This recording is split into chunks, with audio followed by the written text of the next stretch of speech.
Okay, hello everyone. आज जो मैं चैप्टर डिस्कस करने वाला हूँ वो चैप्टर है हमारा special court and tribunals under Companies Act 2013। Okay, so सबसे पहले मैं आपको एक बेसिक इन्फो दे देता हूँ चैप्टर के अंदर क्या हम लोग आज डिस्कस करने वाले हैं। Chapter is all about NCLT and NCLT. आपने जैसे देखो कंपनी लॉ पढ़ा है, जो एक one of the important subject है सीएस एग्जीक्यूटिव में, ठीक है। अब वो जो भी आपका सब्जेक्ट है ना, उसके अंदर आपने देखा रहेगा कि फुल फ्लेज आपने कंपनी लॉ पढ़ा है। MOA, AOA, then types of meeting, directors, बहुत सारी चीजें इन डेप्थ पढ़ी है। उसमें एक पोर्शन है National Company Law Tribunal, that is NCLT, और National Company Law Appellate Tribunal, that is NCLT. बराबर। वो दो चीज के ऊपर आपने काफी सारी बोलते हैं ना इंफॉर्मेशन पढ़ी होगी एक्ट के अंदर, और आपने तो आई थिंक वहां पे वो सब्जेक्ट के अंदर इन डिटेल पढ़ा होगा। यहाँ पे ये चैप्टर के अंदर हम लोग जो चीजें पढ़ेंगे वो भी एनसीएलटी एनसीएलटी के ऊपर ही है, लेकिन हम लोग कुछ बेसिक चीजें पढ़ने वाले हैं। हम लोग ज्यादा इन डेप्थ नहीं जाएंगे, जितना सिलेबस दिया है उतना ही पढ़ेंगे। और सिलेबस भी मैं बोलूँ ना, ये चैप्टर आपको भले एनसीएलटी एनसीएलटी के ऊपर है, लेकिन इन डेप्थ जैसा कंपनी लॉ होता है वैसा नहीं है, ठीक है। तो चलो हम लोग चैप्टर स्टार्ट करते हैं। सबसे पहले हम लोग बात करेंगे कॉन्स्टिट्यूशन ऑफ एनसीएलटी की। बराबर। अब कॉन्स्टिट्यूशन ऑफ एनसीएलटी की जब मैं बात करता हूं, मतलब इसका मतलब आपको बेसिकली ये निकालना है कि जब नेशनल कंपनी लॉ ट्रिब्यूनल बनाया जाता है तो उसका कॉन्स्टिट्यूशन कैसा किया जाता है। कॉन्स्टिट्यूशन का मतलब उसको फॉर्म कैसे किया जाता है, बराबर। क्योंकि कोई भी चीज आप जब फॉर्म करोगे तो उसमें कितने लोग होंगे, क्या होगा, उसका फंक्शनिंग कैसे होगा, उसका पावर्स कैसे होंगे, कैसे मेंबर्स को अपॉइंट किया जाएगा, ये सारी सारी चीजें आपको डिस्कस करनी पड़ती है। सेम चीज हम लोग एनसीएलटी में आज यहाँ पे वही पढ़ने वाले हैं। सो देखो, एक्सप्लेन कॉन्स्टिट्यूशन ऑफ एनसीएलटी के अंदर क्या लिखा गया है। NCLT will handle only those matters which are related with the company law. Correct. चलो, तो सबसे पहले हम लोग देखते हैं एक्सप्लेन कॉन्स्टिट्यूशन ऑफ एनसीएलटी। बराबर। So NCLT will handle only those matters which are related with the company law. NCLT basically वही केसेस को हैंडल करता है जो बोलते हैं ना कंपनी लॉ से रिलेटेड है।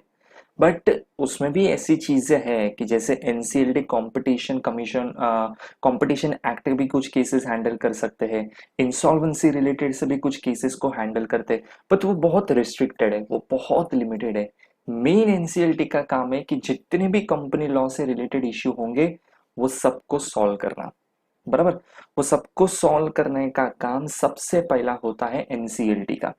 अभी देखो, एनसीएलटी ना, इसको कॉन्स्टिट्यूट किया गया था बहुत बाद में, अराउंड 2016 के आसपास। करेक्ट। तो जब एनसीएलटी को फॉर्म किया गया तो उसके पहले क्या चलता था, तो उसके पहले चलता था CLB, that is company law board. मतलब जो भी आज एनसीएलटी कर रहा है उसमें से काफी सारी चीजें पहले कौन करता था, सीएलबी करता था।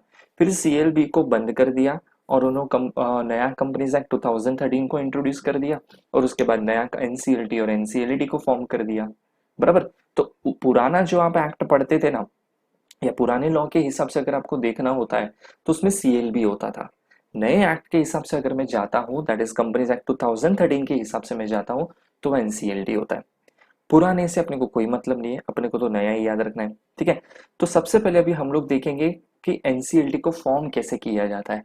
तो एनसीएलटी में ना बेसिकली तीन टाइप के लोग अपॉइंट होते हैं। एक होता है प्रेसिडेंट, एक होता है जुडिशियल मेंबर, और एक होता है टेक्निकल मेंबर। ये सब कैटेगरीज है, ठीक है। आपके कुछ क्वालिफिकेशन के हिसाब से आप प्रेसिडेंट की पोस्ट पे जा सकते हो, कुछ अलग क्राइटेरिया रहेगा जिसमें आप आते हो तो आप टेक्निकल मेंबर की पोस्ट पे काम कर सकते हो, कुछ अलग क्राइटेरिया रहेगा तो आप जुडिशियल के मेंबर की वे से काम कर सकते हो। That depends upon your experience, your knowledge, your qualification, your eligibility, उस पर डिसाइड होता है। बराबर। बट बेसिकली एनसीएलटी तीन कैटेगरी में डिवाइड होता है। एक होता है प्रेसिडेंट, जिसको मैं चेयरमैन भी बोल सकता हूँ, फिर एक होता है जुडिशियल मेंबर, फिर एक होता है टेक्निकल मेंबर। ये सब मेंबर्स को इस तरीके से बना के पूरा एनसीएलटी फॉर्म किया जाता है।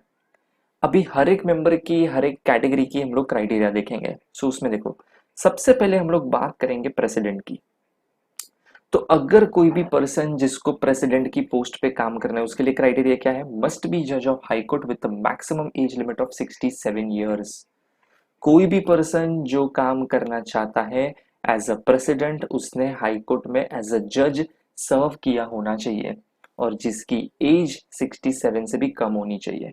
बिकॉज 67 के ऊपर आप गए तो वैसे ही आपको रिटायरमेंट दे दिया जाएगा, आपको टर्मिनेट कर दिया जाएगा, बराबर। उससे ज्यादा की एज चलती नहीं है प्रेसिडेंट में।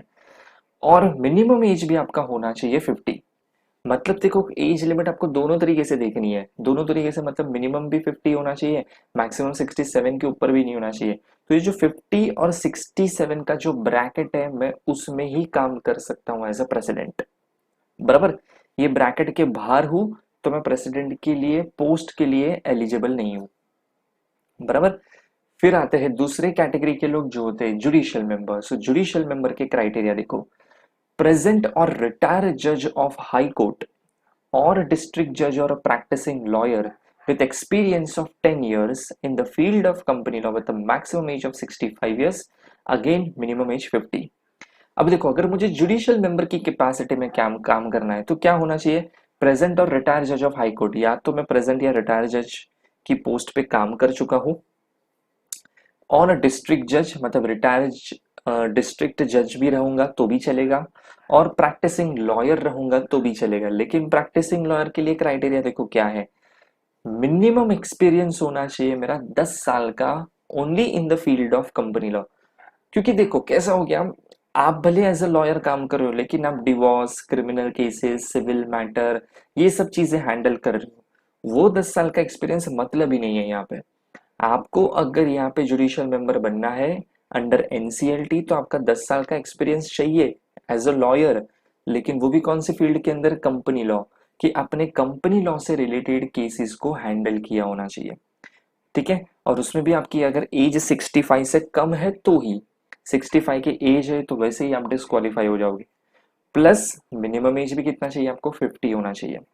ये सारे क्राइटेरिया आपको बोलते हैं ना सम अप करने हैं, और फिर क्राइटेरिया के हिसाब से पर्सन का अपॉइंटमेंट किया जाएगा, ठीक है। और थर्ड आते हैं टेक्निकल मेंबर।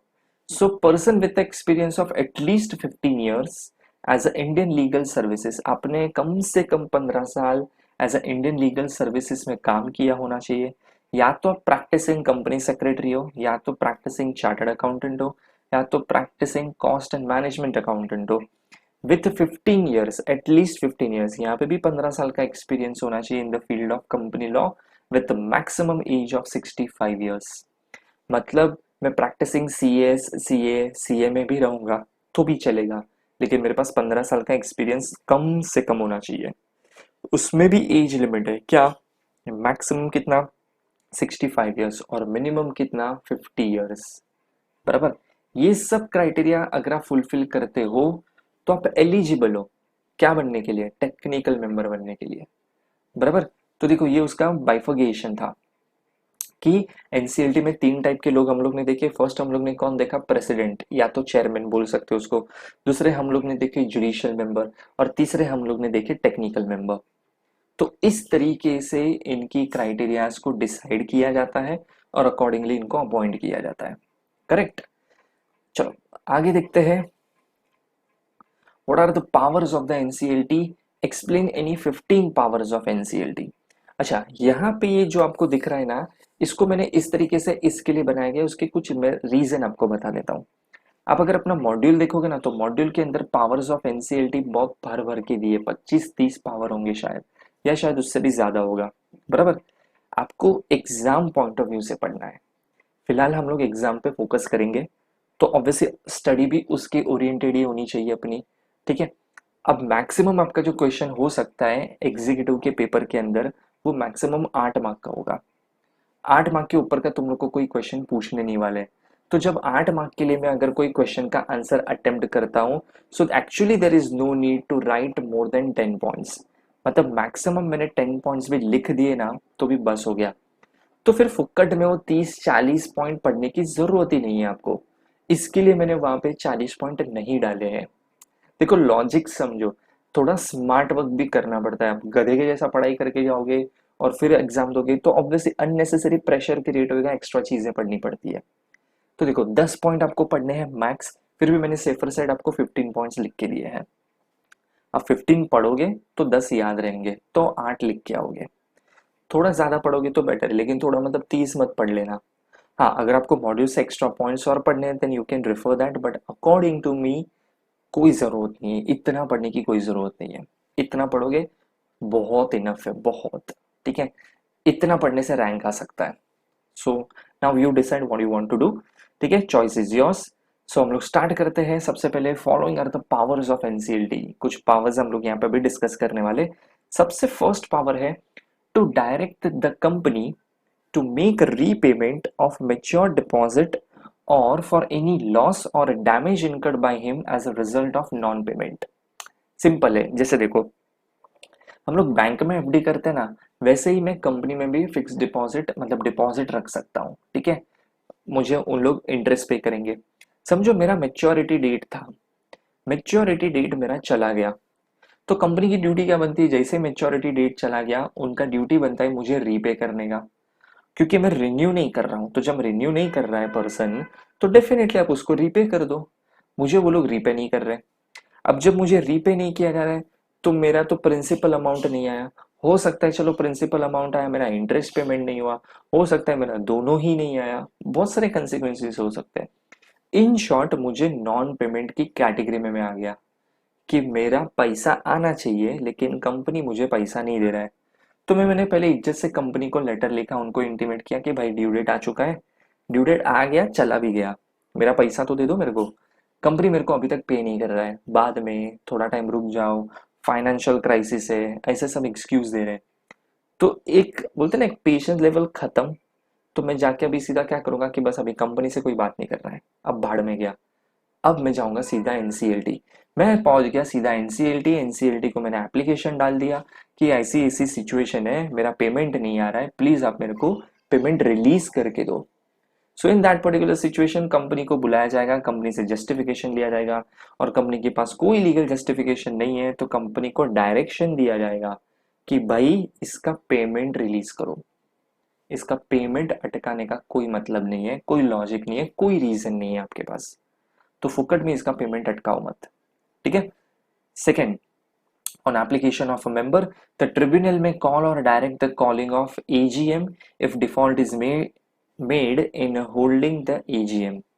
अगर मैं शेयर होल्डर हूं, मैं देख रहा हूं कि कंपनी एजीएम कंडक्ट नहीं कर रहा है, ऑलमोस्ट टाइम लिमिट खत्म हो चुकी है या खत्म होने आ गई है, कंपनी ने अभी तक कोई इनिशिएटिव नहीं लिया है, तो मैं एज अ बोलते ना एक मेंबर, एक बोलते ना जागरूक मेंबर, मैं वो हूँ।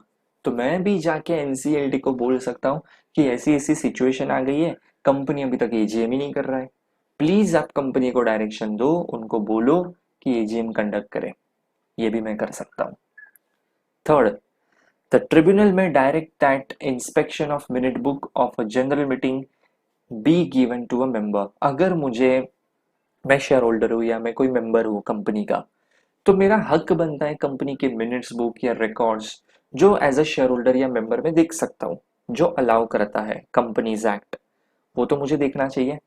अब मैं जाके कंपनी को बोल रहा हूँ कि भाई मेरे को ये मिनट्स बुक या रजिस्टर ये सब मेरे को चेक करना है, कंपनी बोलता है नहीं दिखाएंगे, तेरे को जो करना है कर ले जा।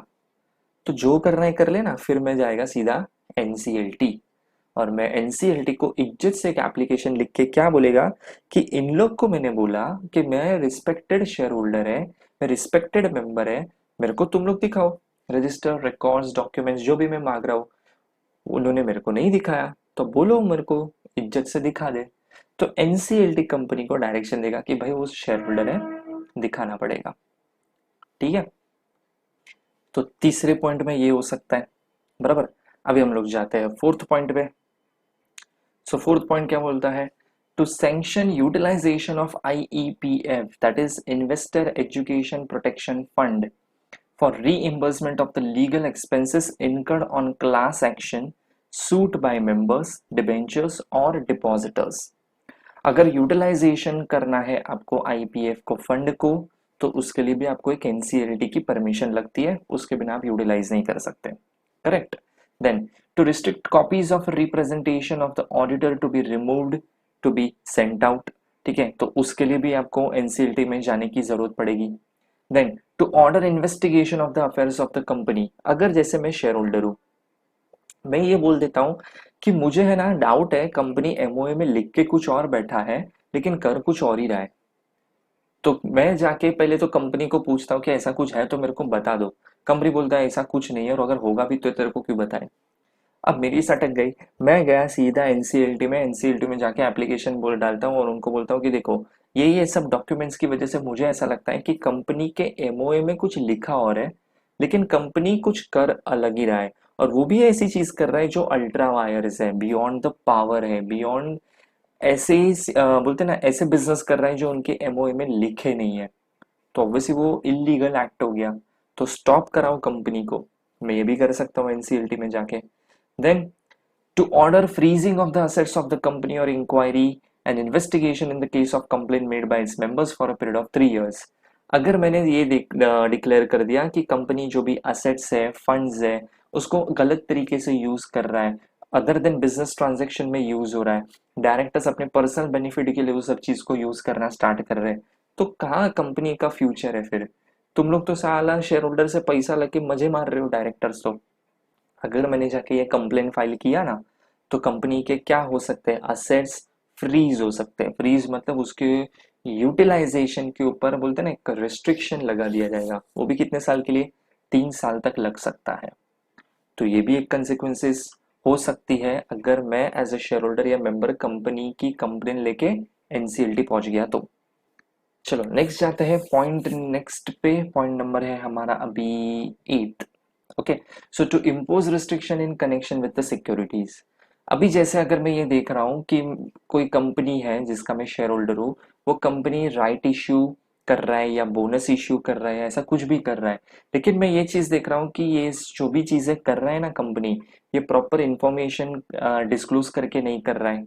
राइट इश्यू बोनस इश्यू करने के लिए जो उनको प्रोसीजर फॉलो करनी चाहिए वो नहीं किए, जो रेजोल्यूशंस पास करने चाहिए वो प्रॉपर नहीं किए, फेक डिस्क्लोजर्स करके कर दिया है, ठीक है, तो मैं उसको रिस्ट्रिक्ट भी कर सकता हूँ। कैसे, एनसीएलटी में कंप्लेन फाइल करके, बराबर। देन आता है 10th, टू सैंक्शन कॉम्प्रोमाइज और arrangement agreed to at the meeting of the creditors members order by the tribunal.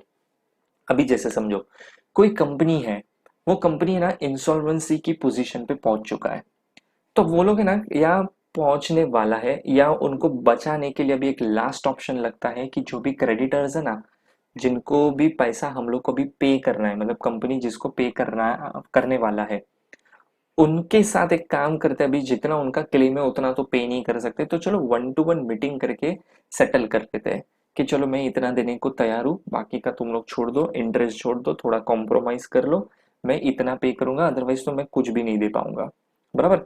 अगर ऐसी सब मीटिंग करनी है किसको, कंपनी को क्रेडिटर्स के साथ, करेक्ट, तो उसके लिए भी आपको एनसीएलटी की परमिशन लेके करनी है, बराबर। और वो अरेंजमेंट जो भी होंगे वो सब आपको अप्रूवल लेंगे, अप्रूवल करके मिलेगा कहाँ से, एनसीएलटी से। Then to dispense with the calling of the meeting members creditors for approving the compromise और अरेंजमेंट, उसके लिए मीटिंग बुलाने के लिए एनसीएलटी आपको बताएगा कौन से डेट पे, कौन से टाइम पे, कौन से प्लेस पे मीटिंग करना है, प्लस उसके बाद मीटिंग का जो आउटकम आएगा ना वो भी आपको एनसीएलटी को इन्फॉर्म करना पड़ेगा। Then, to pass order on application on the grievance in the respect of takeover offer of companies other than the listed companies। Take over की सिचुएशन में अगर कोई भी शेयर होल्डर की ग्रीवेंसेस है जिसको सॉल्व नहीं किया गया है, तो ऑब्वियसली वो भी एनसीएलटी को जाके कंप्लेन कर सकता है। To sanction the scheme of merger और अमालगमेशन, अमालगमेशन मर्जर की स्कीम भी कौन अप्रूव करके देगा, एनसीएलटी अप्रूव करके देगा। And to entertain the application made by the dissenting shareholder of the scheme approved by the majority. जो भी डिसेंटिंग शेयर होल्डर्स है, मतलब एक ऐसा छोटा ग्रुप जो कोई भी स्कीम से सेटिस्फाइड नहीं है, उनको कोई ना कोई प्रॉब्लम है, तो वो लोग कौन हो गए, डिसेंटिंग शेयर होल्डर, बराबर।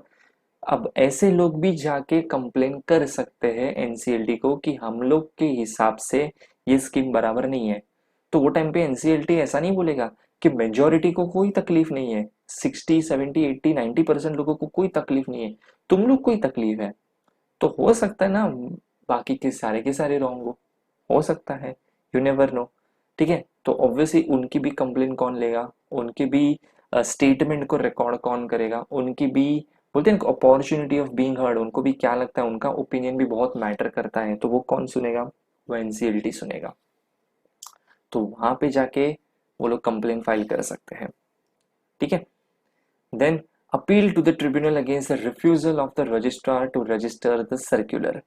कोई भी रजिस्ट्रार कोई भी रजिस्टर करने से कोई भी चीज को डिनाई कर देता है, जबकि आपके सारे डॉक्यूमेंटेशन सब कुछ प्रॉपर है, क्लियर है, ठीक है, तो भी वो जाके कहाँ कंप्लेन फाइल कर सकता है, एनसीएलटी में जाके कंप्लेन कर सकता है कि रजिस्ट्रार अपना काम बराबर नहीं कर रहा है।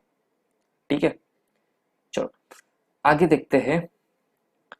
Which order NCLT can pass, NCLT कौन से ऑर्डर को पास कर सकता है। ठीक है, सो देखते हैं कौन से ऑर्डर्स एनसीएलटी पास कर सकता है। ऊपर जो हम लोग ने पढ़े थे वो पावर्स थे। ठीक है, कि पावर्स क्या क्या है, एनसीएलटी क्या क्या मैटर्स को हैंडल कर सकता है।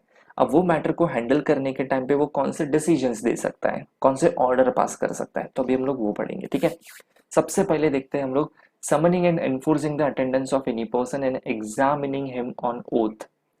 किसी भी पर्सन को समन इश्यू करके उसको एनसीएलटी के सामने अपीयर करने के ऑर्डर्स दे सकता है। ठीक है, और उसको बोल सकता है कि भाई तुम लोग को आना पड़ेगा, जो डेट जो टाइम जो प्लेस बोला है ना उस पे। क्यों, because we want to examine you, कुछ क्वेश्चंस पूछेंगे, उसका आप इज्जत से आंसर दे दो। ठीक है, then requiring the discovery and production of any document. कोई भी पर्सन, कोई भी शेयर होल्डर, कोई भी डायरेक्टर, कोई भी कंपनी, किसी के पास भी अगर एनसीएलटी को ऐसा लगता है कि कोई डॉक्यूमेंट या कोई एविडेंस या कोई रिकॉर्ड है जो वो ला नहीं रहा है, या है लेकिन फिर भी प्रेजेंट नहीं कर रहा है, या हाइड करने की ट्राई कर रहा है, तो एनसीएलटी उनके सामने ऑर्डर इश्यू कर सकता है कि भाई नेक्स्ट हियरिंग में लेके आना पड़ेगा। ठीक है, then receiving evidence on affidavit. जो भी पर्सन ओरल स्टेटमेंट देता है एनसीएलटी में जाके उनको बोल सकता है कि do one thing, give it in a writing form, evidence बनाना है इस चीज को तो आप उसको एफिडेविट फॉर्म में लिख के दे दो, बराबर, तो वो भी करवा सकता है। रिक्वेजिशनिंग एनी पब्लिक रिकॉर्ड और डॉक्यूमेंट और कॉपी ऑफ सच रिकॉर्ड और document from any office. NCLT ROC को बोल सकता है कि नेक्स्ट हियरिंग में ना ये डॉक्यूमेंट लेके आना इधर। वो कोई भी अथॉरिटीज है, ठीक है, जो पब्लिक ऑफिस में है आती है, वो सबको बोल सकता है कि एविडेंस के नाम पे ये रिकॉर्ड आपको ला के दिखाने पड़ेंगे। वो पब्लिक ऑफिस ऐसा नहीं बोलेगा, आरओसी एनसीएलटी को ऐसा नहीं बोलेगा क्या फुकट बैठा है मैं इधर, मैं नहीं आएगा, चाहिए तो तू लेके जा, ऐसा आप एनसीएलटी के सामने नहीं बोल सकते, वो एनसीएलटी है। ठीक है, then issuing commissions for examination of witnesses और डॉक्यूमेंट। कोई कमिटी फॉर्म कर सकता है, कोई कमीशन बना सकता है जिनको बोल सकता है कि ठीक है आप एक काम करो, आप ये डॉक्यूमेंट्स आए ना इसकी वैलिडिटी कितनी है उसको चेक करो, अच्छा ये विटनेसेस है तो इसको क्रॉस एग्जामिन करो। क्योंकि एनसीएलटी खुद इस चीज के लिए टाइम डिवोट नहीं कर सकता है, बिकॉज ऑब्वियसली उसके पास इतने सारे केस आते हैं, इतना फोकट नहीं है वो, तो ऑब्वियसली वो कमीशन को बना सकता है। ठीक है, then dismissing a representation for a default और deciding it ex parte. Ex parte order pass कर सकता है या एक्स पार्टे ऑर्डर को डिसमिस कर सकता है, या सेवेंथ पॉइंट भी आप साथ में पढ़ोगे तो सेट असाइड करा सकता है। सेट असाइड का मतलब, अच्छा पहले एक्स पार्टे ऑर्डर क्या होता है। अगर सपोज जैसे मेरा कोई केस चल रहा है, मैं अपियर हो गया, सामने वाला नहीं आया, तो कोर्ट ने नेक्स्ट डेट दिया, फिर वापस मैं पहुंच गया, सामने वाला नहीं आया, वापस एक नेक्स्ट डेट दिया, वापस मैं पहुंच गया, सामने वाला अभी भी नहीं आया, तो मैं कोर्ट को रिक्वेस्ट करूंगा कि सामने वाला इंटरेस्टेड नहीं है तो give decision in my favour. तो एनसीएलटी भी बोलेगा हाँ सही, जो बंदा आ रहा है उसके फेवर में डिसीजन दे देता हूँ। फिर मैं राइट हूँ या रॉन्ग हूँ उससे फर्क नहीं पड़ता है, कोर्ट मेरे फेवर में डिसीजन पास कर देगा। मतलब इसको डिसीजन को बोला जाता है एक्स पार्टे ऑर्डर, मतलब एक पार्टी के एब्सेंस में, ठीक है, ऑर्डर पास किया गया है तो उसको एक्स पार्टे ऑर्डर बोलते हैं, बराबर। अभी सेवेंथ पॉइंट ये बोलता है सेटिंग असाइड। अगर सपोज फिर बाद में 2 महीने बाद आके वो जो पर्सन नहीं आ रहा था ना, वो कोर्ट में आके बोलता है कि आपने मेरे अगेंस्ट तो ऑर्डर पास कर दिया, एनसीएलटी क्या बोलेगा, तू तो आता ही नहीं था, तेरे को कितनी बार बुलाया, तो फिर फुकट थोड़ी बैठे हैं तेरे लिए हम लोग, तो दे दिया एक्स पार्टी ऑर्डर। अब अगर वो पर्सन जो नहीं आ रहा था वो कोर्ट में ये बोल देता है या प्रूफ कर देता है, because of this sufficient cause मैं नहीं आया था, आई हैव वैलिड रीजन, इसके लिए नहीं आया था। और अगर कोर्ट उसको वैलिड रीजन पूछेगा वो उसके सारे एविडेंसेस दिखा देगा कोर्ट के सामने, एनसीएलटी के सामने, तो कोर्ट उसका जो एक्स पार्टी ऑर्डर दिया था वो कैंसिल कर देगा और फिर हियरिंग स्टार्ट करा देगा। ठीक है। देन एथ, any other matter which may be prescribe bye the central government, और कोई भी पावर जो सेंट्रल गवर्नमेंट बाय नोटिफिकेशन उनको देते हैं या एक्ट उनको देता है, वो सारे पावर को एक्सरसाइज कर सकते हैं, वो सारे ऑर्डर्स वो लोग पास कर सकते हैं। ठीक है। तो ये था हमारा एनसीएलटी के ऑर्डर्स के पावर, कि वो लोग क्या क्या ऑर्डर्स कोई हियरिंग के अंदर, केस के अंदर पास कर सकते हैं। ठीक है। चलो, अभी जैसे हम लोग ने कॉन्स्टिट्यूशन ऑफ एनसीएलटी पढ़ा था, वैसे हम लोग पढ़ेंगे कॉन्स्टिट्यूशन ऑफ एनसीएलएटी। बराबर। चलो, तो उसका कॉन्स्टिट्यूशन देखते हैं। देखो, कॉन्स्टिट्यूशन आप देखोगे ऑलमोस्ट क्या सेम ही है, बट खोली थोड़ी बोलते ना, थोड़े बहुत क्राइटेरिया यहाँ पे चेंज हो जाएंगे। जैसे वहां पे कुछ क्राइटेरियाज अलग थे, इतना एक्सपीरियंस, ये क्वालिफिकेशन, ये एज लिमिट, वो इधर चेंज हो सकती है। बाकी देखो उधर भी सेम थे, president, judicial member, technical member, सब कुछ सेम है इधर भी। सो एनसीएलटी एनसीएलटी का कॉन्स्टिट्यूशन सेम होता है। एनसीएलटी में एक होता है प्रेसिडेंट, चेयरमैन बोल सकते हो उसको, दूसरा होता है जुडिशियल मेंबर, तीसरा होता है टेक्निकल मेंबर। करेक्ट। ओके। लेकिन एक नोट है यहाँ पे जो ऊपर नहीं था। ये नोट ये है कि मैक्सिमम 11 मेंबर्स होने चाहिए, मतलब सब मिला के, including president, judicial member, technical member, सब मिला के कितने होने चाहिए? Maximum 11 members. इससे ज्यादा मेंबर्स अलाउड नहीं है। ठीक है। चलो, अभी इसमें देखते हैं हम लोग इसका फॉर्मेशन। सो प्रेसिडेंट में क्या लिखा है? मस्ट बी ए जज ऑफ सुप्रीम कोर्ट। उधर हाई कोर्ट था, इधर उसका सुप्रीम कोर्ट हो गया। फिर तो maximum age limit of 70 years, उधर 67 था, इधर 70 कर दिया। बराबर। मिनिमम एज अभी भी 50 ही रखा है। देन जुडिशियल मेंबर, प्रेजेंट और रिटायर्ड जज of high court with maximum age of 67 years, again minimum age 50 years. And third is a technical member, person with experience of at least 25 years in the field of company law with a maximum age limit of 67 years. Again वही, practising CS, CA, CA में कोई भी होंगे चलेगा। बराबर। लेकिन उनका experience 25 years कम से कम होना चाहिए। उधर अगर हम लोग ने देखा था तो 15 ईयर्स था, वो 15 का 25 हो गया इधर। ठीक है। Minimum age again 50। बराबर। 50 ईयर्स की तो एज कंपलसरी होनी ही चाहिए, कम से कम तो होनी ही चाहिए। बराबर। तो देखो, ये इसका फॉर्मेशन हो गया, किसका? एनसीएलएटी का। बराबर। President, judicial member, technical member. President supreme court, judicial member retired जज ऑफ हाई कोर्ट, और प्रेजेंट अगर जज भी रहेगा हाई कोर्ट का तो भी चलेगा, और टेक्निकल मेंबर का 25 साल का एक्सपीरियंस। करेक्ट। बाकी सब कुछ सेम। हाँ, एज लिमिट थोड़ी बहुत चेंज कर दिए। जो फर्स्ट में 70 ईयर्स लिखे वो ऊपर हम लोग ने 67 पढ़ा था, सेकेंड में यहाँ पे 67 लिखे, ऊपर हम लोग ने 65 पढ़ा था। That's the only difference. ठीक है। तो ये हमारा 3 पॉइंट है जो एनसीएलएटी के कॉन्स्टिट्यूशन को डिफाइन करता है। ठीक है। आगे देखते हैं, explain details of benches of NCLT and NCLAT. अब बेंच कैसे होते हैं? बेंच का मतलब जो जज बैठते हैं ना, उसको बेंच बोलते हैं। अगर एक जज बैठेगा तो उसको बोलने का सिंगल बेंच, दो जज बैठते हैं तो उसको बोलने का डिवीजन बेंच, और दो से ज्यादा जज बैठते हैं तो उसको बोलते हैं फुल बेंच। तो बेंच में मतलब जज जो बैठेगा, जो केस सुनाएगा, डिसीजन देगा, उसको हम लोग बेंच बोलते हैं लीगल टर्म्स में। ठीक है। So benches are constituted by the central government. India में जितनी भी एनसीएलटी या जितनी भी एनसीएलटी बनेगी, ठीक है, वो सबको बनाने वाला कौन है? Central government. ठीक है। Then second, principal bench is situated at New Delhi. इसका मतलब क्या होता है? अभी आप इंडिया में देखोगे ना तो अराउंड 33 एनसीएलटी है और 5 एनसीएलटी है। बराबर। अब 33 मतलब हर मेट्रो सिटीज में आ गया, मुंबई, दिल्ली, चेन्नई, कोलकाता, देन बेंगलोर। बराबर। ऐसे हर एक मेट्रो सिटीज को कवर किया हुआ है। 33 है टोटल। बराबर, ऑन एन एवरेज। अभी यहाँ पे जो भी एनसीएलटी है उसमें 33 एनसीएलटी, समझो मैं बता रहा हूँ कि 33 एनसीएलटीज है, उसमें सुप्रीम एनसीएलटी कौन है? मतलब ये 33 एनसीएलटी उसमें सुप्रीम लेवल का कौन है अगर आप बोलोगे तो तो न्यू दिल्ली है। सेम एनसीएलटी 5 है, तो उसमें भी सुप्रीम कौन है? न्यू दिल्ली है। क्लियर? अब ये सेकंड पॉइंट जो है ना, इसका मतलब थोड़ा और इन डिटेल समझते हैं कि प्रिंसिपल बेंच मतलब क्या होता है। थोड़ा और इन डिटेल जाते हैं तो देखो, what is the actual meaning of principal bench. अभी जैसे समझो 33 एनसीएलटी है, मैंने क्या बोला आपको कि प्रिंसिपल बेंच कौन सा है? न्यू दिल्ली। तो मतलब क्या निकलता है प्रिंसिपल बेंच, कि बाकी की जो 32 एनसीएलटीज है, वो जो भी डिसीजन पास करते हैं कोई पर्टिकुलर मैटर के ऊपर, लेकिन जो न्यू दिल्ली वाला बेंच है कि नहीं, ये एनसीएलटी ने भले डिसीजन पास किया लेकिन ये डिसीजन मैं जो दे रहा हूँ वो ऐसा है। और समझो बाकी की 32 एनसीएलटीज ने जो डिसीजन दिए हैं वो दिल्ली वाले डिसीजंस के साथ कॉन्ट्रडिक्ट करता है, तो आप सुपीरियर डिसीजन किसका मानोगे? न्यू दिल्ली। मतलब जो न्यू दिल्ली बोलेगा वो सब एनसीएलटी को अप्लाई होगा और वो सबको करना पड़ेगा। ठीक है। देन थर्ड होता है highest authority is possessed with the new Delhi chairman.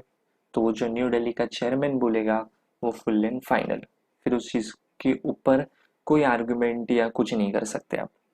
बराबर। अभी हम लोग देखते हैं अपील प्रोसीजर की अपील प्रोसीजर कैसे होती है। तो देखो अपील प्रोसीजर है ना, बहुत सिंप्लीफाइड है कि सबसे पहले मैटर जाता है एनसीएलटी के पास। If you are not satisfied with the decision of the NCLT, then you can move to NCLAT, that is National Company Law Appellate Tribunal. अगर आप उधर भी डिसीजन से सेटिस्फाइड नहीं हो तो आप जा सकते हो सुप्रीम कोर्ट में। बराबर। सो देखो सुप्रीम कोर्ट में आप डायरेक्टली चले गए। बराबर। So NCLAT is equivalent to high court. उसकी वैल्यू कितनी हो जाती है फिर? हाई कोर्ट की जितनी। क्योंकि नॉर्मल सिविल प्रोसीजर में आप देखोगे ना तो सुप्रीम कोर्ट के नीचे आता है high court. Normal criminal case में भी आप देखोगे तो सुप्रीम कोर्ट के नीचे आता है हाई कोर्ट। यहाँ पे सुप्रीम कोर्ट के नीचे आ गया एनसीएलएटी, मतलब NCLAT is equivalent to high court. बराबर। आगे देखते हैं इसके कुछ डेज एंड उसका भी जस्टिफिकेशन है। So if any person is not satisfied with the decision of NCLT, then a person can move to NCLAT within 45 days. NCLT के डिसीजन से आप सेटिस्फाइड नहीं हो तो आप एनसीएलटी में जाओ, एलएटी में जाओ। बराबर, कोई प्रॉब्लम नहीं है। कितने दिन में? 45 डेज के अंदर। If decision is pass with the consent of both the parties and there is no question of appeal. Obvious है, जब दोनों पार्टी को पूछ के दोनों के अप्रूवल से अगर कोई डिसीजन निकाला जाता है तो कहीं पे भी कोई भी जाके अपील नहीं हो सकती है। In case of appeal, set aside order can be pass by NCLAT. बराबर। जो भी अपील होती है, तो अपील जैसे आप एनसीएलटी से एनसीएलएटी में लेके गए तो एनसीएलएटी सबसे पहला काम करेगा कि वो जो भी एनसीएलटी की डिसीजन है उसके ऊपर स्टे लगा देगा। ठीक है। If any person is not satisfied with the decision of the NCLAT, then a person can move to Supreme Court within 60 days. So first appeal 45 days में होती है, फिर second appeal NCLAT से लेके सुप्रीम कोर्ट में होती है 60 days में। तो ये टाइम लिमिट के अंदर ही अपील होनी चाहिए, कुछ भी हो जाए। बराबर।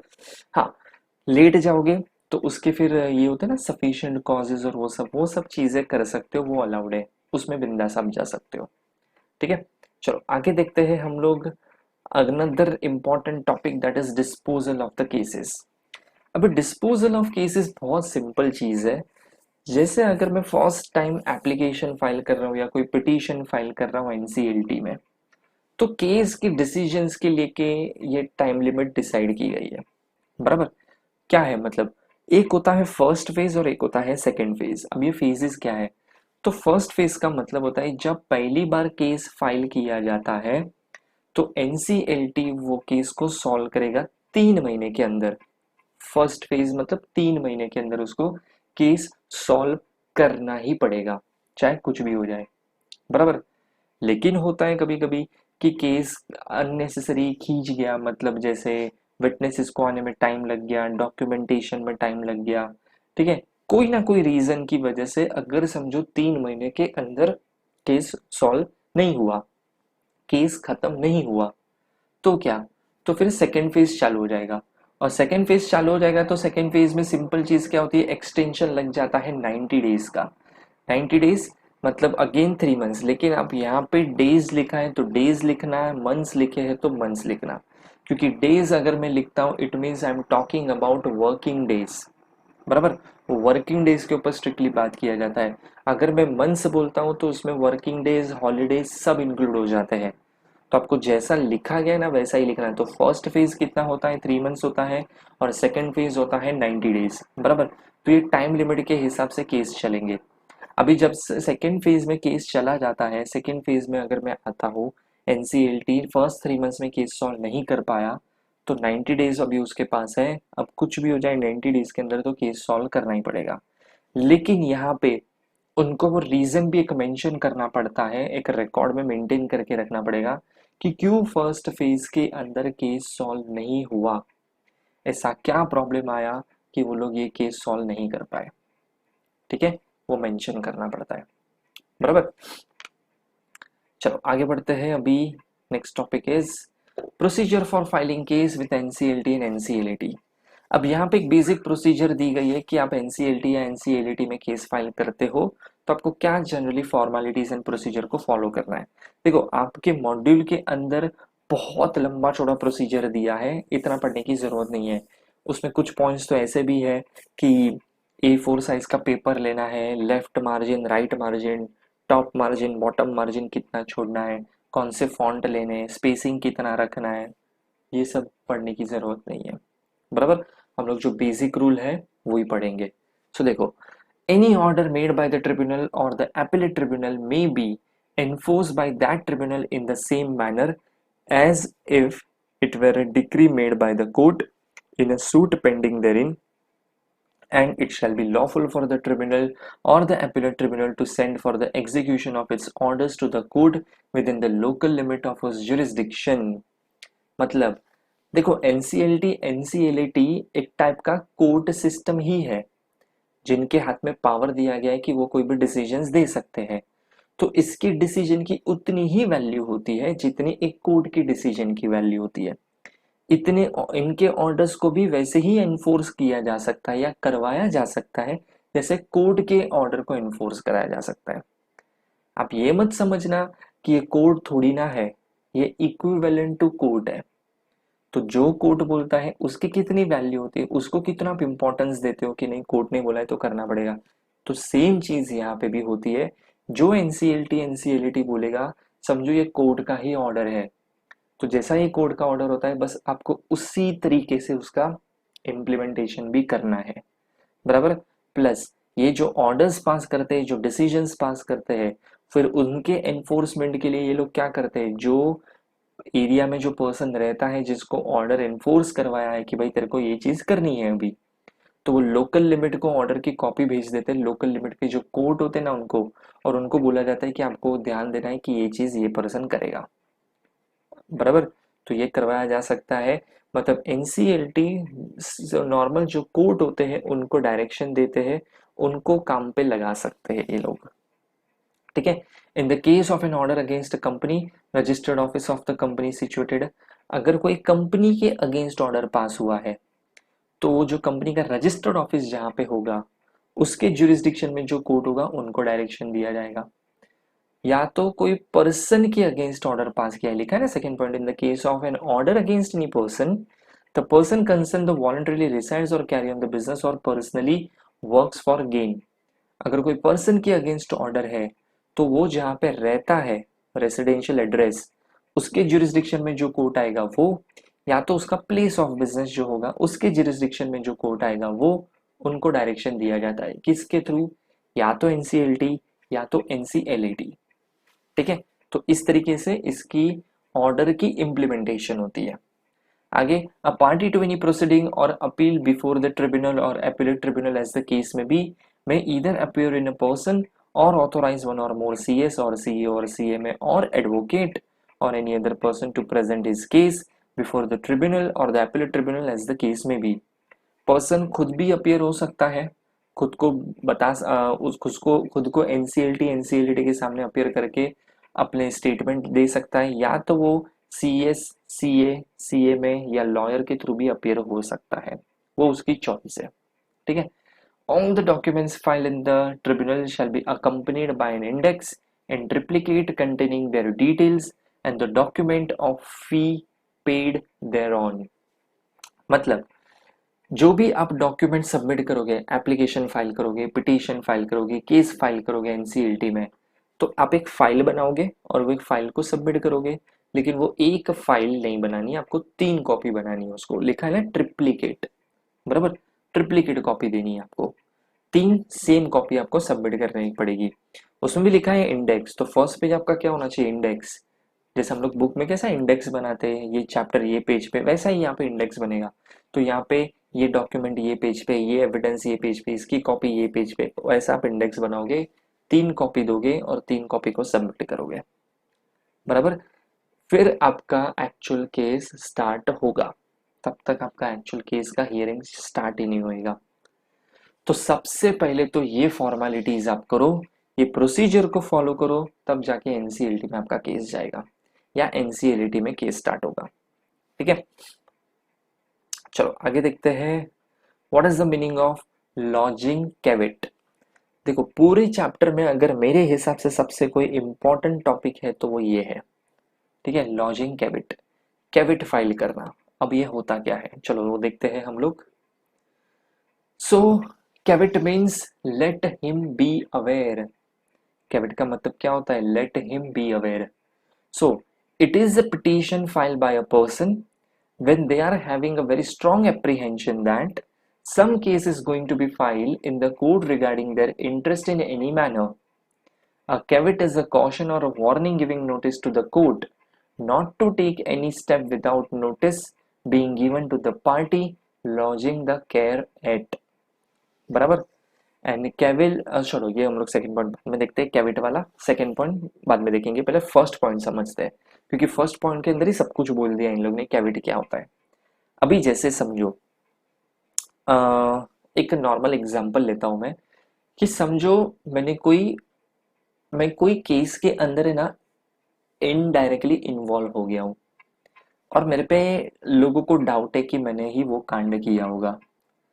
अब जिसके साथ रॉन्गफुल एक्ट हुआ वो लोग जाके कोर्ट में केस फाइल करेंगे, बराबर। अब कोर्ट में केस फाइल किया तो कोर्ट प्रोविजनली कोई ना कोई डिसीजन दे देगा, इंटरिम ऑर्डर कोई ना कोई पास कर देगा, या मेरे नाम का अरेस्ट वारंट इशू कर देगा। हो सकता है ना, ये मेरे पे चार्जेस ही ऐसे लगे कि हो सकता है मेरे अगेंस्ट अरेस्ट वारंट निकल जाए, बराबर। लेकिन अभी समझो मैं ऐसा कोर्ट में जाके एडवांस में बोल देता हूँ कि मुझे डाउट है कि मेरे अगेंस्ट कोई केस फाइल करेगा, मेरे ऊपर शायद कोई एलिगेशन लगेंगे, तो अगर ऐसा आया भी ना तो बिना मेरे अपियर हुए, ठीक है, बिना मेरा जस्टिफिकेशन सुने प्लीज मेरे अगेंस्ट कोई इंटरिम ऑर्डर पास मत करना, ठीक है। तो कोर्ट को मैं जाके ऐसा एडवांस में बोल देता हूँ, जबकि अब तक मेरे अगेंस्ट कोई केस भी फाइल नहीं हुआ है। तो ऐसा मैं अगर एडवांस में जाके बोलता हूँ तो उसको बोलते हैं कैविट फाइल करना, बराबर। अभी देखो वापस एक बार हम लोग सेंटेंस पढ़ते हैं। It is a petition file by a person when they are having a very strong apprehension, मेरे को बहुत ज्यादा डाउट है, that some case is going to be file in the court regarding their interest in any manner, कि मेरा interest affect हो, मेरा right affect हो, ऐसा कोई केस मेरे अगेंस्ट फाइल हो सकता है, ऐसा मुझे बहुत स्ट्रांग एप्रीहेंशन है, बहुत बहुत ज्यादा बोलता है, सिक्स सेंस मेरा बोलता है ऐसा कि ऐसा होएगा। So a caveat is a caution और a warning giving notice to the court. तो मैं कोर्ट को एडवांस में वार्निंग दे रहा हूँ कि भाई मेरे अगेंस्ट ऐसा हो सकता है, ठीक है, तो आप प्लीज कोई इंटरिम ऑर्डर पास मत कर देना है, कोई केस फाइल हो गया तो, ठीक है। जो भी करोगे मुझे एडवांस नोटिस और एक opportunity of being heard they के करना, डायरेक्टली मत कर देना, ठीक है। सो वही लिखा ना, court not to take any step without notice being given to the party lodging the caveat, बराबर, ये उसका मतलब होता है, ठीक है। Second point, okay, second point पे जाते हैं हम लोग। सेकेंड पॉइंट क्या बोलता है, the caveat shall remain valid for the period of 90 days from the date of its filing. एक बार मैंने कैविट फाइल किया ना तो कैविट की वैलिडिटी मेरी कितनी हो गई, 90 डेज। सो मतलब 90 डेज के अंदर अगर मेरे ऊपर कोई केस फाइल होता है तो कोर्ट बिना मुझे नोटिस दिए कोई भी इंटरिम ऑर्डर पास नहीं करेगा। बराबर। सेम चीज मैं एनसीएलटी में भी करूंगा। जो मैंने एक नॉर्मल केस के एग्जांपल दिया, ये सेम चीज एनसीएलटी में होता है। अगर मैं कोई कंपनी हूँ, मेरी कंपनी के ऊपर कोई चार्जेस हो सकता है, कोई कंप्लेन फाइल हो सकता है, तो मैं company as a company advance में ही जाके एनसीएलटी को बोल देगा कि भाई मेरे अगेंस्ट ये होने की पॉसिबिलिटी है, तो प्लीज कोई ऐसे ही डिसीजन पास मत कर देना, मुझे एडवांस नोटिस देना, मेरा स्टेटमेंट लेना, कोई भी इंटरिम ऑर्डर मत दे देना मेरे नाम पे। ठीक है। तो ठीक है, आप एडवांस में बोल सकते हो। इससे थोड़ा पिक्चर क्लियर हो जाता है। बराबर कि हाँ ये पार्टी भी इन्वॉल्व हो सकती है। So now moving on to the next topic. Next topic है हमारा who can appear before tribunal. Tribunal मतलब एनसीएलटी और NCLT. So who can appear मतलब कौन कोर्ट में जा सकता है। अभी क्वेश्चन ये आता है, ये लिखने की क्या जरूरत है। ऑब्वियसली जिसका केस होएगा या लॉयर होएगा वही तो जाएगा ना। नहीं, उसका भी रीजन है कि देखो, आप नॉर्मल कोई भी कोर्ट में जाओगे ना, जैसे आप कोई हाई कोर्ट में चले जाओ या कोई सेशन कोर्ट में चले जाओ, तो कोई भी पर्सन जाके कोर्ट रूम के अंदर बैठ सकता है, वो हियरिंग सुन सकता है। ठीक है। और जब चाहे तब बाहर निकल सकता है, तो वहां पे कोई रिस्ट्रिक्शन नहीं होता है। लेकिन यहाँ पे कैसा है, ये एनसीएलटी एनसीएलटी है, तो ये एक प्रोफेशनल तरीके से काम करते हैं, और यहाँ पे वो लोग ही इन्वॉल्व होते हैं, उनको ही कोर्ट में आने का परमिशन है, अलाउंस दिया जाता है, जो कहीं ना कहीं केस से कनेक्टेड है। तो देखो, फर्स्ट लिखा है who holds authority to appear in a writing form. जिसको रिटर्न फॉर्म में अपीयरेंस होने के लिए परमिशन दी गई है वो सब आएंगे। अभी समझो जैसे मेरे अगेंस्ट समन आ गया तो मैं डेफिनेटली कोर्ट में जाऊंगा। अगर मैं कोई कंपनी का सीएस हूँ तो कंपनी मुझे बोलेगा कि ठीक है, कंपनी को रिप्रेजेंट करने आप चले जाओ, तो मैं मुझे रिटर्न फॉर्म में परमिशन दिया गया है, तो ऑब्वियसली मैं अपियर हो सकता हूँ। या मैंने कंप्लेन फाइल की है तो मैं तो कंप्लेनेंट हूँ, तो मुझे तो जाना ही है। बराबर। देन सेकंड आता है any authorise person after filing वकालतनामा।